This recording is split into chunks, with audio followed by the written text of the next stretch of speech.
Hey, what's going on, guys? In this video we are going to see the hardware for implementing R2 R1 and R1 R2 B.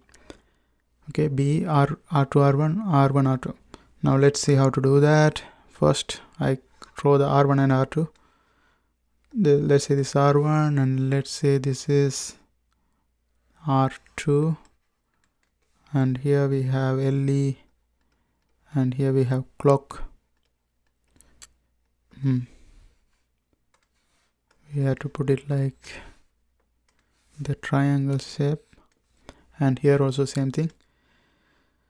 Now both of them are connected with B, here also B, and here R2 gives us R1, so it means we are going to draw a line like this,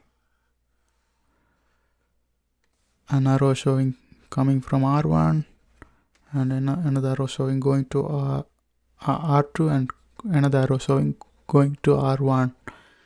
Okay, this is R2 to R1. Now the next thing is R1 to R2, that is from here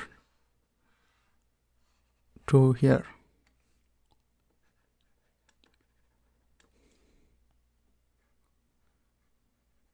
And that's it for this implementing.